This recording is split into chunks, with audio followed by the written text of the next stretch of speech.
Greetings all. Before we start, please hit the like button and subscribe to my channel. Today we'll be doing Fosu fried chicken, double dipped edition. These are the ingredients I'll be using. As you can see, pretty straightforward. You can use other brands. I'm not being sponsored by anybody, so these are just suggestions. But if you find something you prefer using in its place, go ahead. I've got some clear plastic bags that I use for the mixing. I've got my kitchen towel. The mix I use is called Texas.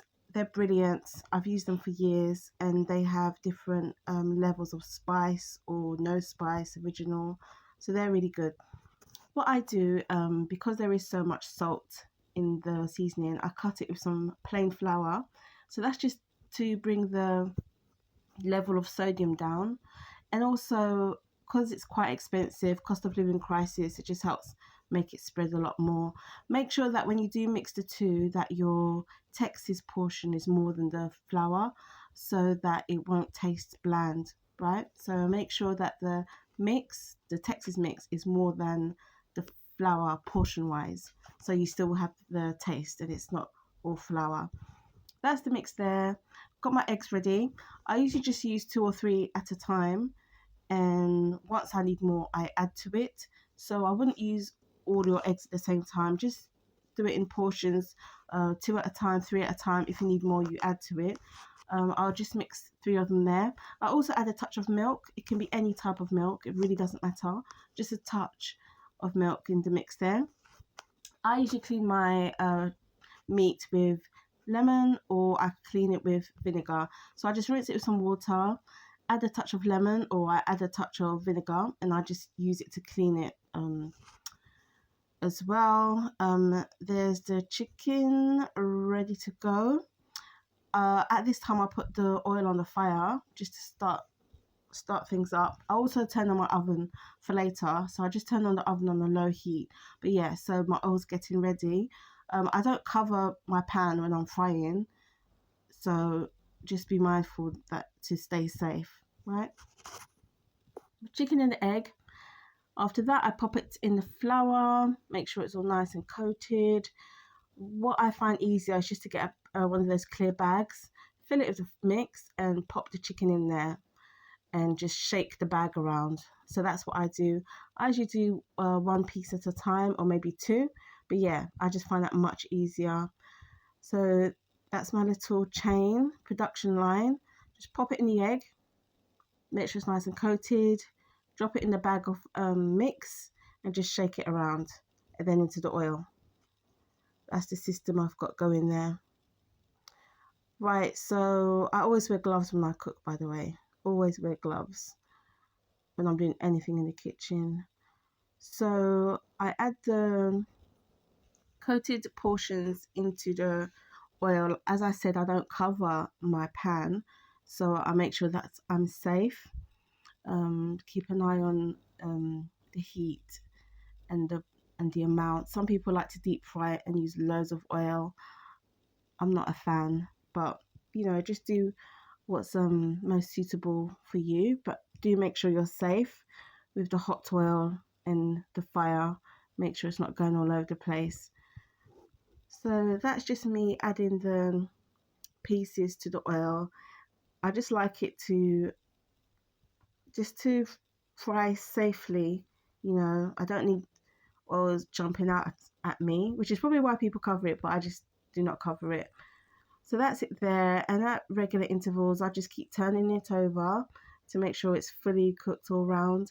I think probably the flour that is coated in has calmed the oil down a lot, so the oil wasn't really going everywhere, probably due to the flour that was on the chicken. Yep, so I just make sure it's nice and cooked. Just keep turning it at intervals. You've got the oven going. If you've got other pieces of chicken to do, in the meantime you can start doing those. If you're able to multitask, get the other pieces of chicken ready to go onto the fire. I have my kitchen towels ready with something to go into for afterwards. So once that's done, I put it on here. I rather do it this way than putting it directly onto the tissue, but you know, do what's best for you. You could just put it straight onto the tissue, that's fine. So with the oil, the reason why sometimes I find it sets off the fire alarm or it starts burning is just the bits that are inside. So oftentimes I'll just remove the bits in the oil, or I'll just put a new portion in. This is where I double dip. So you just get the piece when you can, when it's all done and dusted, it's been out for a bit. You just pop it back into the oil to fry again. That's a double dip. I don't know why I'm fighting this chicken. It's dead already. It's not alive or anything. Sorry. But yeah, so just pop it in there a second time and just start again, fry it again, and that's the double dip. So that's with the drumsticks that I had previously done. I had to change the oil because it's getting quite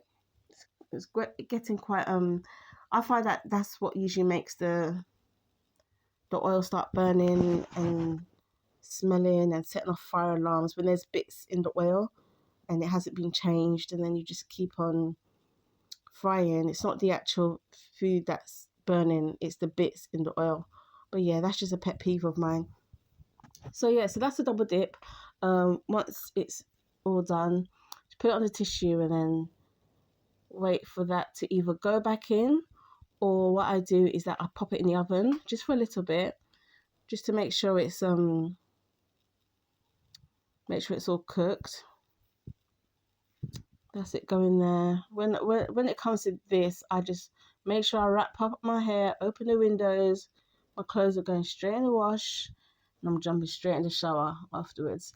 So that's a double dip. And that's it, going in the oven or out the oven, not sure which. But yeah, so that's my process. Just keep safe in what you're doing. As I said, you may want to use different things. There's different chicken seasonings out there that you can use. I know some people even make their own. As I said before, I don't cook with salt because there's so much salt in all of our products. We don't actually need to add salt. There's salt in the seasoning. There's salt in in so many other things. We don't actually need the salt, especially with the risk of high blood pressure, hypertension, risk of stroke, heart disease in future years. But yeah, so that's the whole routine. I've changed the oil again. But what I do is I do save the oil for another time. So once I've finished any leftover oil, I'll wait for it to cool. And then perhaps the following day, I'll pop it in a container somewhere. So the next time I fry anything, I've got some oil there already that has a really nice flavour. And it's also much cheaper than going out and buying a new bottle, as it runs out so quickly. So that's the chicken all done. And the smell is just so tasty, honestly. So that's curly kale that I've added. I've never bought to that before. I just thought I'd try something different. It tastes fine with the food. But yeah, that's curly kale. And that's the fried chicken all done. If you haven't liked the video, please like it now and subscribe to my channel. I have a few ideas of other things I'll be cooking in future. But if there's anything particular that you would like me to cook and show you all, pop it in the comments below. Thank you.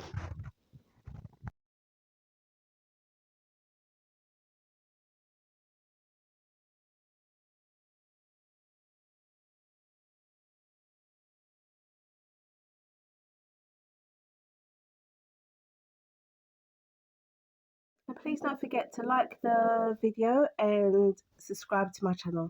Thank you.